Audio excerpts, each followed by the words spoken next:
Hola, hola, hola, hola, hola. Muy buenas tardes para todos, todas y todos. Sean bienvenidos, bienvenidas, bienvenides a una nueva emisión de un programa de miércoles. Hoy arrancamos con La Planadora del Rock como cortina musical. Esperemos que también por las redes estén escuchando esta prueba que estamos haciendo, pero tenemos que recordar siempre las redes sociales de la radio, que es @lagenfm. Y también nos pueden encontrar en nuestras redes sociales, las de un programa de miércoles, tanto en Instagram, en Facebook y en nuestro canal de YouTube. De hecho, estamos saliendo por YouTube y esperemos que estén escuchando de fondo qué ves de Divididos. Se pueden comunicar y dejarnos un mensaje de WhatsApp al 351-3400-844. Le agradecemos como siempre a Gerardo y Matías de Gremios en Red por el aguante, como así también a Rafa de Julio de Diario Sindical y a Claudia Carle Baris de Actividad Sindical. Y ahora sí, con 11 grados de temperatura en la ciudad de Córdoba, volvió el frío después de una semanita primaveral, le doy la bienvenida a un programa de miércoles a mi compañero que está del otro lado de la mesa, Hugo Ortiz.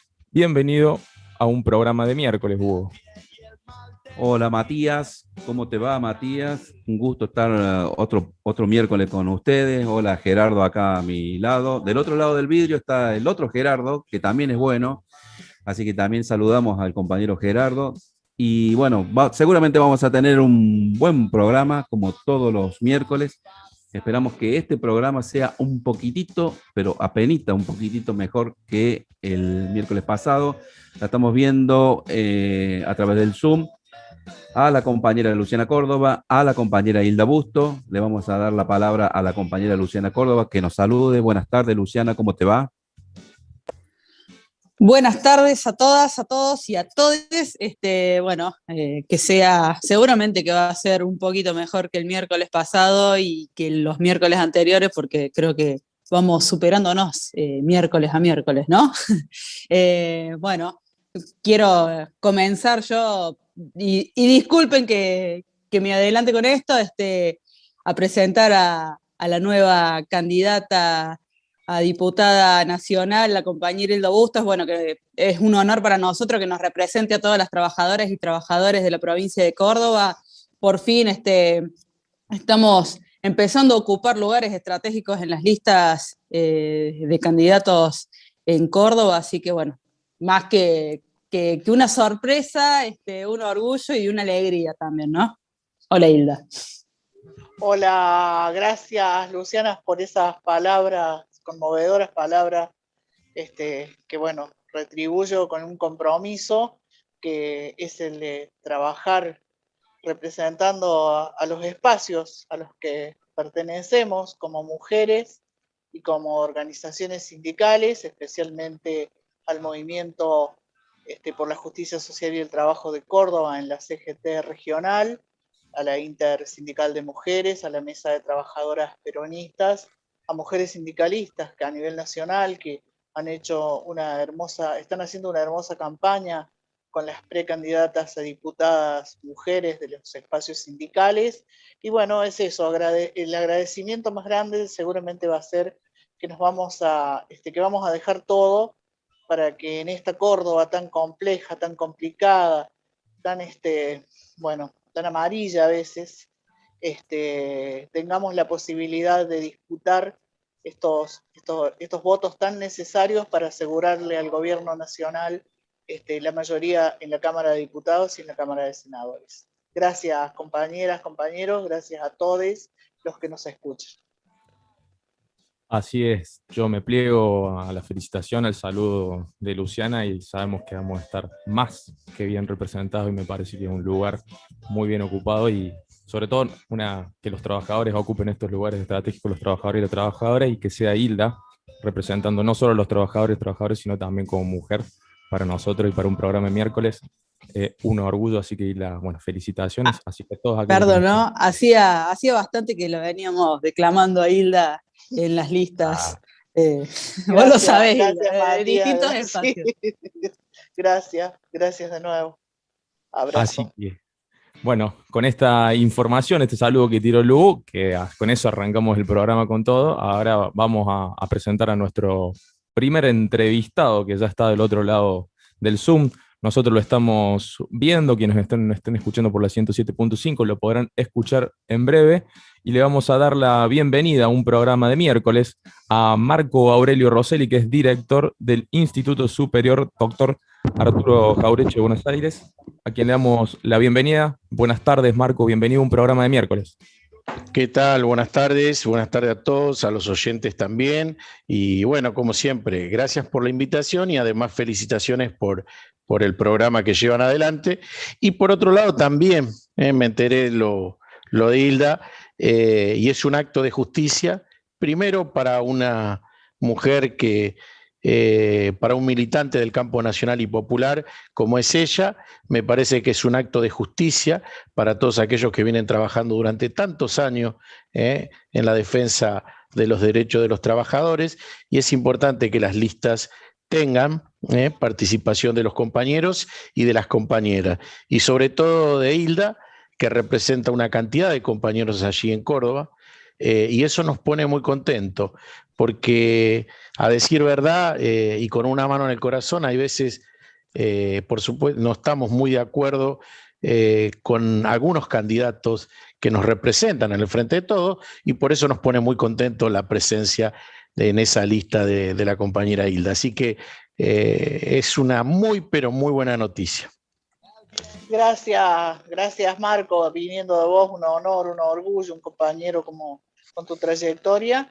Y bueno, además de agradecerte por las palabras, agradecerte por tu presencia en este programa, que no es un pequeño detalle ni es algo menor, ¿no? Con tus conocimientos y con tus aportes a la causa nacional, para nosotros es un orgullo también que nos estés acompañando hoy. Sí, muchas gracias. Siempre es un placer estar con ustedes. Esto es una gran familia, Campo Nacional y Popular, que nos une. Realmente estamos muy cerca siempre, y bueno, el agradecido soy yo que en base a la invitación que me hicieron ustedes, uno siempre está porque se siente muy bien, a gusto, contento, y además son todos compañeros muy valiosos, y eso es importante. Así es, querido compañero Marcos, para nosotros es un orgullo también, como decía la compañera Hilda, tenerte presente en este programa. Ya has estado en otras ocasiones y verdaderamente ha sido muy, muy importante en ese sentido. Nosotros, la idea madre de este reportaje es porque el lunes fue un nuevo aniversario de la compañera Evita, y bueno, como vos sos un compañero que aparte de tu trabajo cotidiano, ¿no? Sos director del Instituto Superior Jauretche, como te decía Matías, y bueno, sabes mucho y queremos que verdaderamente nos cuentes, porque ahí nos habías dicho en algunas ocasiones ahí que tenías algo para contarnos sobre algunos escritos sobre la compañera Eva, y bueno, queríamos un poco en homenaje a esta gran compañera, que vos entrevistarte a vos y que vos nos contaras, ¿no es cierto?, sobre esos escritos. Así que adelante, querido Marcos.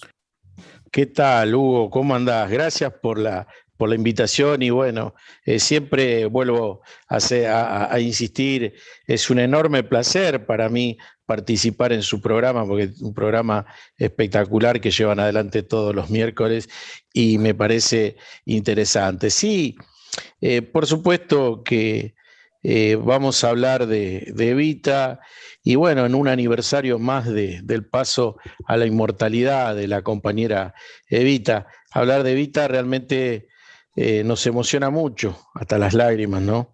Porque fue una mujer clave en la historia del peronismo, y sobre todo dentro del movimiento obrero organizado, porque ella era un nexo entre los trabajadores y Perón.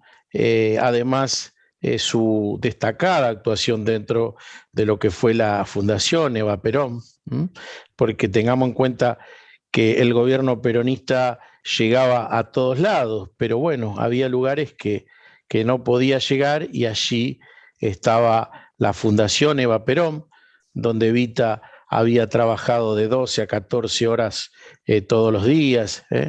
Perón comentaba muchas veces que él llegaba a la residencia de la calle Austria y prácticamente se cruzaban, porque Evita trabajaba hasta últimas horas de la noche y cuando llegaba Perón ya se estaba yendo, ¿no? Ese compromiso de vida que había demostrado durante toda su trayectoria la compañera Evita. Digo compañera como le decían los trabajadores cuando hablaban, ¿no? Ellos siempre utilizaban el concepto compañero, que viene de compartir el pan. Y a Evita le decían la compañera Evita. Resulta que, volviendo un poco a la pregunta inicial, en los últimos momentos de la vida de Evita, antes que falleciera, el 26 de julio de 1952, prácticamente pesaba 38 kilos, pero ella venía ya con la idea de escribir su último libro, y ese último libro nosotros lo hemos desde el instituto editado, que se llama Mi Mensaje. Nosotros le pusimos la introducción de otro indispensable del pensamiento nacional y del peronismo, como fue Fermín Chávez. Dice Fermín en el libro Mi Mensaje, que es el que voy a hablar un poco del libro Mi Mensaje, porque por ahí se ha hablado, pero en realidad se conocen algunos aspectos parciales, y a mí me parece que amerita en este momento, porque es el último trabajo, digamos, son los últimos escritos de Evita prácticamente en el lecho de muerte. Mi Mensaje fue elaborado entre marzo y junio de 1952 por Evita, como dije, que pesaba 38 kilos y físicamente endeble, pero que espiritualmente estaba muy poderosa. En esa introducción que hace Fermín Chávez, hay algo que me gustaría comentarles a ustedes, que dice lo siguiente: los dolores crueles que comenzó a sufrir dieron en esos días sus propios signos. Le decía entonces a quienes la rodeaban, Dios es justo, yo tenía que haber sido todo lo contrario de lo que fui. Era una pobre chica y de pronto me encontré con Perón, que me brindó su cariño. Dios me ayudó para que no agarrase para otro camino y me inclinó por el pueblo. Ahora Dios tiene derecho a hacerme sufrir un poco, pero le pediría unas vacaciones, dice Evita en este libro Mi Mensaje. ¿Cuál es la historia del libro Mi Mensaje, que por ahí no ha sido difundido? Estos escritos de Evita, que yo considero que Evita en ese momento le dictaba a un colaborador. Algunos autores hablan de Juan Jiménez Domínguez, que fue un maestro que en aquella época tenía 23 años y que después va a ser el fundador de la Unión de Docentes Argentinos. Él lo quiso mucho a este maestro, y él aparentemente era el que Evita le dictaba y él copiaba y después mecanografiaba. ¿Sí? Yo tengo acá una fotocopia del material mecanografiado, ¿sí? En otro libro, que ahora voy a comentar un poquito también de qué se trata. Con respecto al tema del libro, este libro no se da estos escritos, mejor dicho, no se dan a conocer durante la época del gobierno peronista, digamos. Estos originales desaparecen, no se logran publicar. Yo creo que no se logran publicar porque era un momento muy álgido de la política argentina. Perón estaba acosado tanto por las Fuerzas Armadas, que en 1951, en septiembre, habían hecho un golpe, intentaron una sonada militar donde estaba Menéndez y demás. Y además, este es un libro que evitase una crítica muy dura a los militares, a las jerarquías eclesiásticas y también a algunos dirigentes sindicales que no hacían lo que tenían que hacer.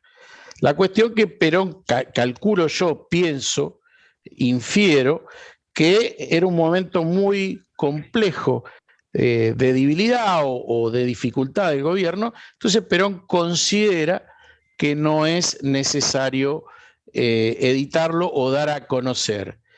En el 52, el 17 de octubre, se publica un escrito de Evita que se llama Mensaje Supremo y demás, que son un texto breve, pero en general no es publicado. Bueno, pasan los años, y en el año 94, 1994, un grupo de militantes peronistas en un anticuario, en un lugar que vendían antigüedades, sale a la venta los originales, ¿sí? de mi mensaje. Juntan plata entre varios compañeros, lo compran y lo editan. Ahí hay un compañero que se llama Alberto Sprengel. Él edita en el año 94 este trabajo. Ahora, ¿qué es lo que sucede? Bueno, aparentemente es probable, porque tampoco se sabe a ciencia cierta la trayectoria de estos escritos, que hace que aparentemente los tenía, algunos comentan que lo tenía el escribano de gobierno Garrido, ¿sí? Y que cuando falleció los hijos o los descendientes no consideraron de cierta importancia y lo vendieron. Y estos compañeros lo compraron. Ahora, cuando sale esto a la luz de estos escritos, se empieza a debatir si eran escritos de Evita o no habían sido escritos, si no era el pensamiento de Evita que estaba en este trabajo. Ahí se genera toda una polémica. La cuestión que interviene Fermín Chávez, quien era un hombre que la había conocido mucho, que la había tratado en una peña que hacían de poetas y demás, donde Evita concurría en forma... concurría generalmente, que era por supuesto invitada y demás, pero tenía una fuerte vinculación con esa peña, que era una peña cultural, literaria y demás. La cuestión ahí que Fermín empieza a estudiar el trabajo y entiende que este escrito o estos trabajos son realmente de Evita. Ahí se genera toda una polémica porque los familiares de Evita dicen que este libro no era, que estos escritos no eran de Evita, pero a su vez Fermín dice que sí, y la familia decide vender los derechos de autor, porque la familia dice que no, pero a su vez le venden a una multinacional los derechos. ¿Sí? Yo tengo acá una edición de Grijalbo, ¿sí? Que editan todo este trabajo, ¿sí? Y aparentemente, yo no sé si será la misma gente de Planeta y demás. La cuestión es que Alberto Sprengel, este compañero que había editado en el año 94 por primera vez el libro, la multinacional le va a hacer un juicio porque ellos tenían los derechos de mi mensaje. Y bueno, después lo editó la Cámpora, lo editaron varios y lo editamos desde el instituto también. Pero, ¿qué es lo que dice en el libro mi mensaje para todos aquellos que quieran saber algunos pasajes importantes de Evita, para que también puedan apreciar y coincidir o no con lo que digo. Yo estoy convencido que esto lo escribe Evita. Ustedes, ahí van, dice Evita: yo vi desde el primer momento la sombra de sus enemigos acechando como buitres desde la altura o como víboras pegajosas desde la tierra vencida. Yo lo vi a Perón demasiado solo, excesivamente confiado en el poder vencedor de sus ideas, creyendo en la primera palabra de todos los hombres como si fuese su propia palabra, limpia, generosa, sincera y honrada. No me dice Evita, sigue, ¿no? Este es el capítulo número 1, dice: no me atrajeron ni su figura, ni los honores de su cargo, y menos sus galones militares. Desde el primer momento que yo vi su corazón, sobre el pedestal de su corazón, el mástil de sus ideales, sosteniendo cerca del cielo la bandera de su patria y de su pueblo. Después dice en otro, ella, capítulo 2, habla de mi coronel y dice: recuerdo que le pedí que fuese mi maestro y él, en las treguas de su lucha, me enseñó un poco de todo cuanto pude aprender. Me gustaba leer a su lado. Empezamos por las vidas paralelas de Plutarco, seguimos después con las cartas completas de Lord Chesterfield a su hijo. En un tiempo me enseñó idiomas, él sabía inglés, italiano, francés. Otras cuestiones que me gustaría rescatar también de este libro, de mi mensaje, dice: vivir con el pueblo. Este es otro de los capítulos. Tengo para ellos una palabra dura y amarga en este mensaje de mis verdades. Lo he visto marearse en las alturas, dirigentes obreros entregados a los amos de la oligarquía por una sonrisa, por un banquete o por unas monedas. Yo los denuncio como traidores entre la inmensa masa de trabajadores de mi pueblo y de todos los pueblos. Hay que cuidarse de ellos. Son los peores enemigos del pueblo porque ellos han renegado de nuestra raza. O sea, esos conceptos me parece que son claves y son muy de esa Evita visceral, de esa Evita que sabe que hay un levantamiento, que hay un golpe en septiembre de 1951, y lo tiene claro. Habla de la iglesia, de las jerarquías eclesiásticas. Entre los hombres fríos de mi tiempo, yo señalo a las jerarquías clericales cuya inmensa mayoría padecen de una inconcebible indiferencia frente a la realidad sufriente de los pueblos. No les reprocho haber combatido sordamente a Perón. No les reprocho haber sido ingratos con Perón, que le dio su corazón cristiano lo mejor de su voluntad y de su fe. Le reprocho haber abandonado a los pobres, a los humildes, a los descamisados, a los enfermos, haber preferido en cambio la gloria y los honores de la oligarquía. Reprocho haber traicionado a Cristo, que tuvo misericordia de las turbas, olvidarse del pueblo y les reprocho haber hecho todo lo posible por ocultar el nombre y la figura de Cristo tras la cortina de humo con los inciensos. Yo, dice, soy y me siento cristiana porque soy católica, pero no comprendo que la religión de Cristo sea compatible con la de la oligarquía y el privilegio. Esa era Evita. Entonces, con este contenido de este libro, con estos escritos, en un momento de crisis institucional, no era muy conveniente publicarlo. Es así que, bueno, a mí me parecía que recordarla a Evita era recordar este libro que para mí es clave y que es necesario no solo leer a Evita, sino que hay que estudiar su pensamiento, su acción, que tiene una riqueza realmente indispensable para todos aquellos que quieran conocer su trayectoria dentro de este gran movimiento nacional que ha sido y que sigue siendo el peronismo. Sin duda. Dale.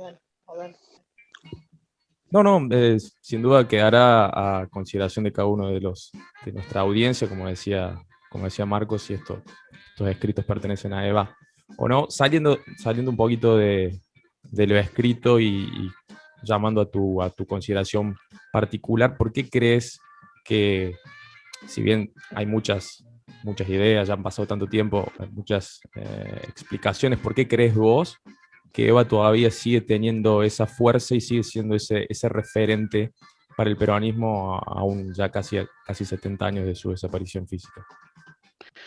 Sí, yo lo que creo que hubo una generación que la conoció, que la trató, y que el peronismo, y por supuesto tanto Perón como Evita, transformaron, como decía Marechal, esa masa numeral en un pueblo esencial. Fundamentalmente, el peronismo y Evita le dio dignidad y le dio visibilidad a un sector que antes era convidado de piedra en la historia argentina, que fueron los trabajadores. Y ese sector es el día de hoy, que uno pasa y que habla con los trabajadores y la siguen recordando con una devoción. Yo, siendo muy chico, iba por ahí a casa de mis amigos y estaba la imagen de la Virgen de Luján y al lado un busto de Perón y otro de Evita. O sea, fueron realmente muy importantes porque le cambiaron la vida a una cantidad impresionante de hombres y mujeres en nuestro país. Por eso, después de casi 70 años, ¿sí? Con todos los embates que han sufrido en las diferentes etapas de nuestra historia, se sigue, los sectores trabajadores y los sectores populares siguen reivindicando. Y los sectores no populares también tienen un respeto porque hoy ha trascendido los sectores los sectores sociales argentinos, la figura de Evita y la de Perón. Por ahí la de Evita ha trascendido un poco más, pero bueno, eran los dos, tenían los mismos ideales y trabajaban para la misma cuestión, que fundamental era la dignidad hacia los trabajadores. Marcos, yo también creo lo que vos decís es verdad, digamos. La esencia de la obra y de la acción de Evita determinó su permanencia en la historia y es parte de la identidad política de los sectores populares y de la clase trabajadora. Pero bueno, tampoco podemos obviar que Evita, con sus definiciones, hoy por hoy es una figura que interpela por la situación que tenemos, interpela por sus definiciones. Yo creo que hay dos cuestiones fundamentales. Ella dice donde hay una necesidad y un derecho, pero también tiene otra característica que es la identificación clara del enemigo. Esto está bien claro en el libro Mi Mensaje, pero bueno, lo dice muchas veces en su mensaje. Y esto también tiene que ver con una reivindicación concreta que hace mucho a la característica de las juventudes, de la juventud peronista. La juventud peronista que encarnó, que se organizó en distintos frentes de masas en los 70 y que tenía precisamente como emblema a Evita. Por eso, ¿cómo ves hoy ese proceso que no termina de producirse en que Evita realmente sea para la dirigencia política del peronismo algo inevitable, algo esencial y que muchas veces, por supuesto, que se le elude? Sí, no, seguramente. Yo coincido totalmente.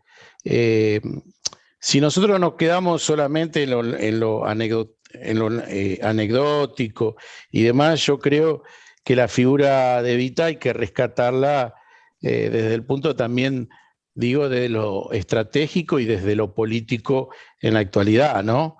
Y yo coincido totalmente.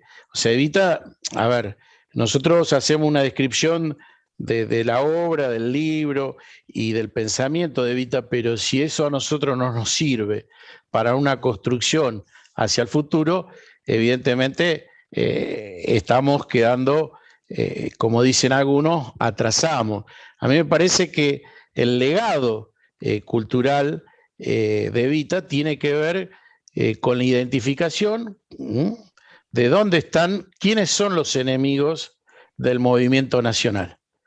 Porque nosotros, bueno, sabemos lo que pasa, que hay reivindicaciones de Evita hasta el ingeniero Macri reivindica en algunos aspectos de Evita. Es más, ellos hicieron acá en Buenos Aires, en la avenida Paseo Colón, un monumento muy grande a Perón, ¿sí?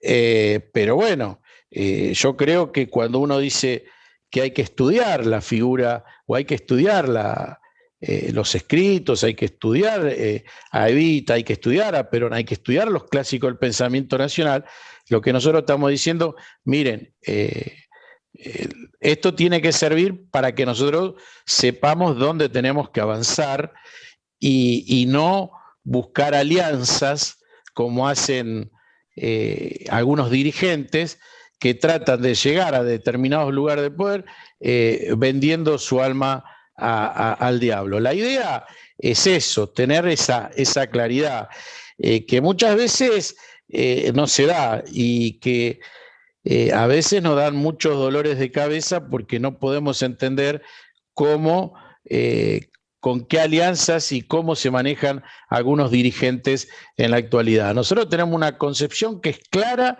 y que es concreta, ¿sí?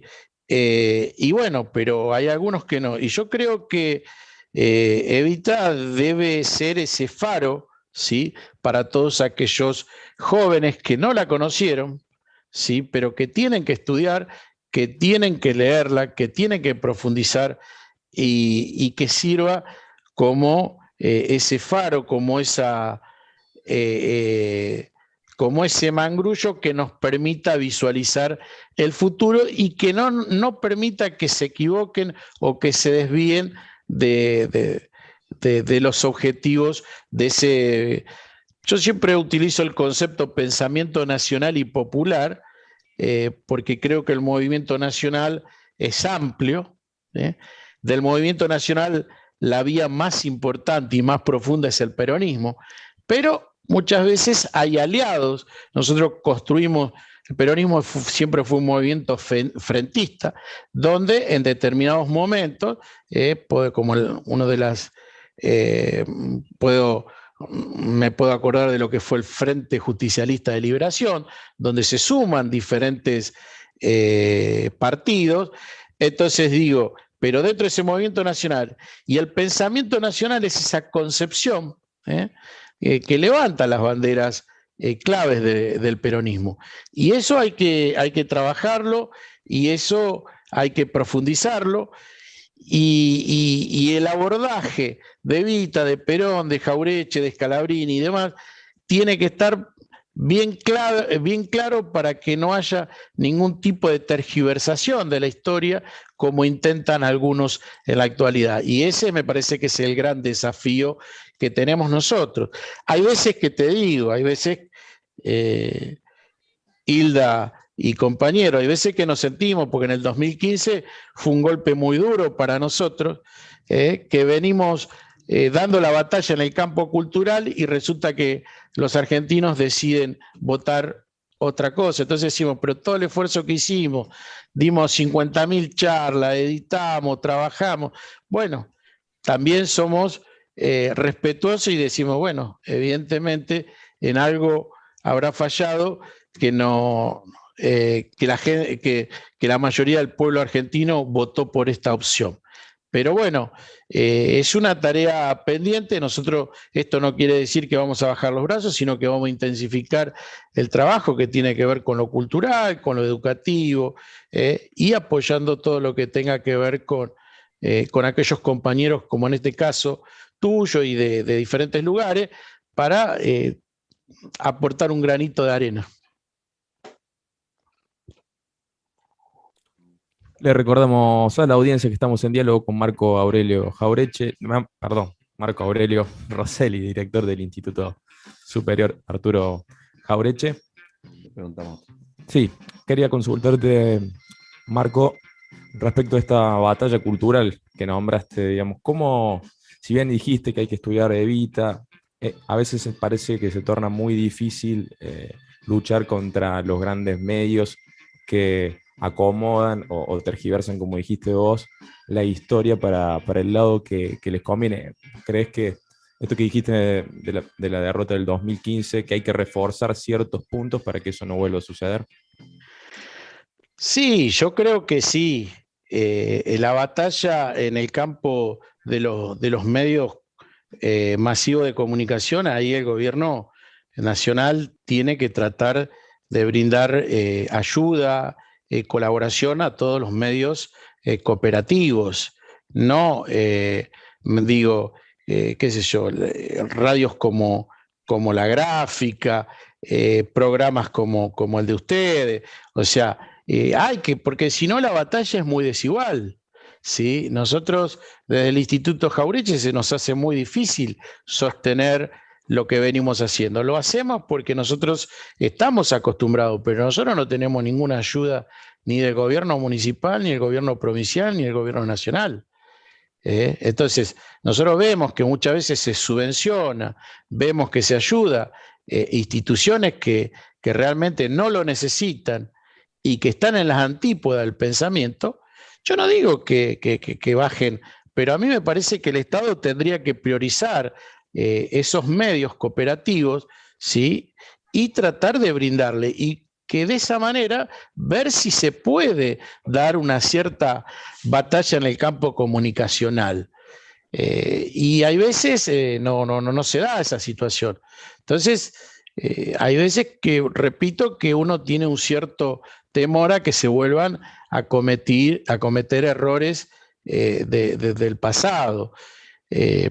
Nosotros, eso es una preocupación, y a mí me parece que el gobierno anterior, que nosotros apoyamos con mucho énfasis, con mucho compromiso, con recursos y todo, quizás le faltó esa parte de dar, y yo siempre digo lo mismo, no sé por qué no dio la batalla como la tenía que dar, si porque no pudo, no supo, o porque no tuvo, digamos, la visión o la visualización del enemigo, ¿sí? Porque ustedes están en Salta y digo, están en Córdoba, y toda la gente tiene TN y escucha. Y TN da información de Buenos Aires, del corte de la 9 de julio, da la temperatura. Bueno, ahora están dando la temperatura de diferentes lugares, pero yo no entiendo cómo la gente del interior puede mirar el canal si están dando información de la ciudad de Buenos Aires, que cortaron el puente Porredón, que hay una marcha de trabajadores, digo, eso tiene que ver con una derrota en el campo cultural, y va a costar mucho tiempo revertir esa situación, pero tenemos que empezar a trabajar en esa dirección, trabajar en las universidades también, trabajar en los institutos de formación de docentes, tener una política para... Ustedes fíjense que la ley de medios de comunicación audiovisual, hubo un juez de una ciudad que tuvo un fallo en contra de la ley quedó ahí en stand-by, y nadie, todavía ya hace más de 2 años, y no se ha reflotado el tema, que era una ley que actualizaba, una ley que terminaba con una legislación de la época de la dictadura militar, que apuntaba a la socialización de la información, y sin embargo está en stand-by. Nosotros necesitamos que se revea esa legislación y que se ponga en funcionamiento nuevamente. Pero bueno, poner en funcionamiento la ley de medios es enfrentarte con los poderosos, y bueno, y ahí el tema de las fuerzas y el tema de la correlación de fuerzas y demás, no sé cómo lo va a manejar el gobierno, ¿no? Pero me parece que la batalla pasa por ahí. Muy bien, querido compañero Marcos, te agradecemos esta entrevista. como siempre decimos en este programa, te vamos a comprometer para los próximos programas, para tenerte nuevamente. Para nosotros es un orgullo que hayas pasado por un programa de miércoles. Y bueno, desde acá te mandamos un fuerte abrazo. Seguramente nos vamos a estar viendo en Buenos Aires, como siempre. Y bueno, Hilda. Gracias, Marcos, por este aporte importantísimo, impresionante que nos has dado.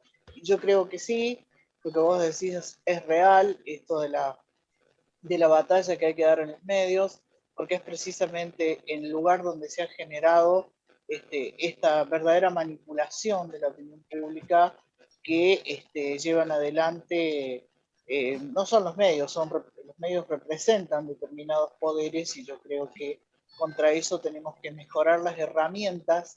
El campo popular tiene que mejorar esas herramientas para poder librar una batalla que hasta ahora es muy desigual porque cuenta con cuantiosos recursos y yo creo que no se visualiza exactamente el daño que se produce. Hemos tenido 4 años, como decimos, de pre-pandemia, parecido a la pandemia, y ellos están vendiendo que estamos peor que nunca, o sea, estamos en eso. Yo creo que esta posibilidad que tenemos desde las redes la tenemos que explotar con con intensidad para poder llegar a más y más compañeras, compañeros con esta claridad como la que tenés vos para definir los procesos en los que estamos inmersos y la necesidad de trabajar en un sentido colectivo hacia el proyecto nacional y popular que tenemos que definitivamente implantar en la Argentina. Gracias, Marcos. Abrazo enorme por tanto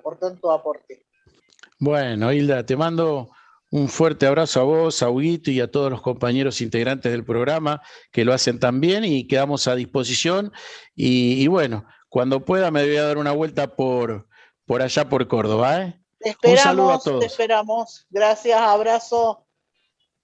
Hasta ahí pasaba la palabra de Marco Aurelio Rosselli, director del Instituto Superior Dr. Arturo Jaureche de Buenos Aires. Nosotros seguimos adelante probablemente en el próximo bloque con nuestra próxima entrevista, que veía que hace antía podemos seguir profundizando este debate respecto a los medios de comunicación. Pero nosotros tenemos que ir con la playlist, el cancionero de Hugo Ortiz. ¿Con qué vamos? Vamos a escuchar rápidamente a Lito Nevia, casualmente del tema que estábamos hablando recién, un tema que se titula Quien quiera oír, que oiga, y luego vamos ahí con la tanda y inmediatamente con la compañera Mariana Mandakovic, que ya está en el Zoom.